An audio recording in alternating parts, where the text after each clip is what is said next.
Inaugurée en 2011, la Maison du développement durable, qui est située en plein cœur du quartier des spectacles, regroupe, comme son nom l'indique, des organismes qui militent en faveur du développement durable.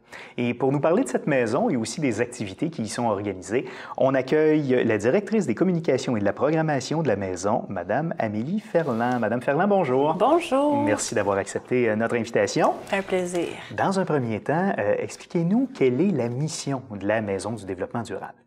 En fait, la Maison du développement durable se veut un pôle de rencontre, d'échange, d'innovation sur le développement durable. Elle veut inspirer autant les décideurs que le grand public sur le développement durable, mais dans un sens très large du terme, parce que maintenant, dans le développement durable, on comprend l'environnement, mais il y a aussi les droits humains, l'économie sociale, l'économie tout court, la gouvernance, même la culture fait partie du développement durable. Donc, c'est toutes ces sphères-là qu'on veut toucher par une programmation d'activités très variées, comprenant des visites, des conférences, des ateliers, qui sont toutes gratuites et destinées autant au public, aux experts qu'aux élus. Et la pelletée de terre, dans le fond, la première pelletée de terre donc, de votre maison a eu lieu il y a de ça à peu près 5 ans. Exactement. Racontez-nous un peu la genèse de ce projet-là. D'où est venue l'idée de construire une maison comme celle-là? Alors, la Maison du développement durable, c'est né d'un rêve d'Équiterre qui souhaitait avoir ses bureaux au centre-ville. Équiterre, qui est un organisme, qui évolue dans le domaine de l'environnement. Exactement, qui existe depuis une vingtaine d'années et qui, comme tout petit organisme environnemental, n'avait pas les moyens d'un grand bureau. Et elle voulait se donner le défi de bâtir un édifice qui allait servir de modèle, qui allait montrer au monde du bâtiment qu'il était possible de faire mieux, ici, maintenant, dans des frais possibles. Et pendant 10 ans, Équiterre a travaillé à trouver du financement, un terrain, des concepteurs, des partenaires, des organismes qui allaient embarquer dans le projet et a réussi donc à créer, ça a ouvert les portes en 2011, le siège social des grandes ONG sociales et environnementales de Montréal. D'accord. Et ce bâtiment-là, c'est un bâtiment qu'on dit LEED Platine. C'est le premier au Québec à avoir cette certification-là. D'une part, qu'est-ce que c'est exactement la certification LEED? En fait, la certification LEED, c'est une adaptation d'une certification américaine du Green Building Council et ça veut dire Leadership in Energy and Environmental Design. Et ça a été adapté au contexte canadien, le climat, les réglementations et tout. Et c'est un système d'évaluation qui permet de suivre des critères pour 3 choses. Améliorer le bien-être des occupants. On veut tous être mieux dans notre milieu, améliorer la performance environnementale, parce qu'évidemment, c'est toujours notre objectif, et améliorer le rendement économique, que ça coûte quand même pas trop cher. Alors, c'est une grille de critères. Pour être platine, c'est-à-dire le plus haut niveau, il fallait 52 critères sur 70, et on a obtenu 59 points. On était les premiers à dépasser, donc, le 52 points. Tout a été pensé. Un toit vert, un mur végétal qui filtre l'air du bâtiment, des puits de géothermie de 150 mètres de profond qui permettent d'économiser sur le chauffage et de fournir toute l'énergie pour le chauffage, la climatisation. On a une enveloppe. L'édifice a une enveloppe ultra performante. C'est super étanche qui permet d'économiser vraiment beaucoup d'énergie, dont les fenêtres qui sont à triple vitrage avec gaz argon, etc. Donc, tout a été pensé. Donc, ça a vraiment été fait pour réduire les coûts dans le fond, et disons, l'empreinte écologique du bâtiment. Et il y a des organisations d'insertion sociale qui ont travaillé sur le projet. Donc, il y avait un aspect social aussi. Ça a été financé par la Caisse d'économie solidaire des Jardins. Donc, il y a vraiment tout un aspect social qui a été pris en compte aussi. On reviendra un peu plus tard sur le bâtiment parce que je sais, vous m'avez dit tantôt que c'est possible de faire des visites guidées du bâtiment.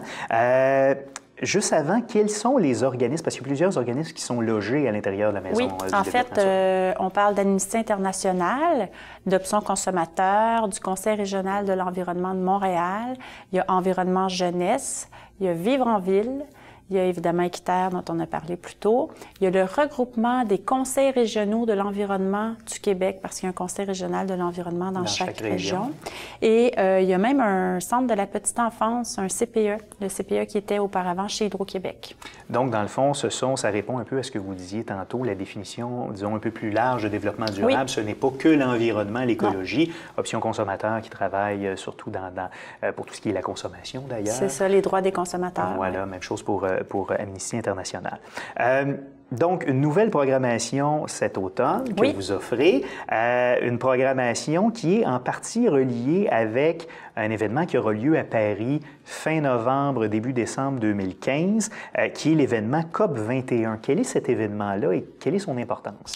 En fait, la COP21, c'est la 21e conférence des parties à la Convention cadre des Nations unies sur les changements climatiques. Ça, c'est des rencontres de haut niveau avec tous les pays qui ont lieu chaque année. C'est comme ça qu'on avait eu le protocole de Kyoto, par exemple. Et la conférence qui a lieu à Paris cette année, elle est cruciale parce que les pays doivent aboutir à un accord international applicable à tous dans l'objectif de maintenir le réchauffement planétaire en dessous de 2 degrés Celsius.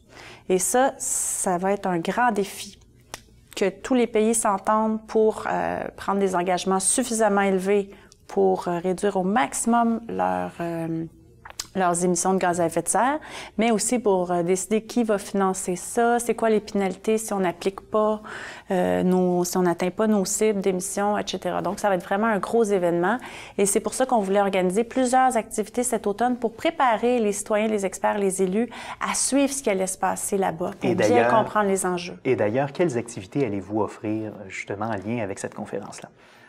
Par exemple, parce qu'il y a plusieurs activités qui vont avoir lieu, là, une qui, je pense, mérite l'attention, c'est la vidéoconférence qu'on va tenir en direct de Paris le 9 décembre avec Steven Guilbeault et les autres représentants des grandes ONG canadiennes et québécoises qui vont être à Paris. Donc, eux vont nous dresser un portrait vers la fin, là, des 2 jours avant la fin des négociations de où on en est, puis est-ce que ça sent bon ou ça sent pas bon pour la Terre, hein, parce qu'on parle d'enjeux qui peuvent avoir des bouleversements un enjeu, c'est ça, des enjeux très importants. Sérieux. Oui, c'est ça. Au-delà de cette conférence-là, il y a une programmation plus générale aussi que vous offrez, dont un volet aussi pour le grand public. Oui, oui. D'ailleurs, dès la semaine prochaine, on a une exposition qui vaut le détour. Ça s'appelle Moby Dick, l'avidité de l'homme contre les forces de la nature de Caroline Jacques.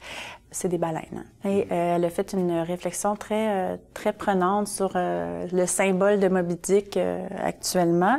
Et elle a travaillé en parallèle avec Dominique Champagne qui organise un spectacle au TNM en même temps. En scène d'une pièce qui s'appelle Moby Dick. Et les deux se sont inspirés pendant leur démarche artistique.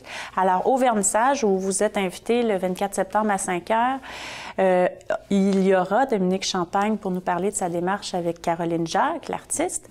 Et on a aussi invité, parce que Dominique Champagne fait partie d'un groupe qui s'appelle l'Élan Global et on va avoir un échange au sujet des élections fédérales, du pétrole, du climat avec les auteurs de l'Élan Global, dont Laure Varidel, entre autres.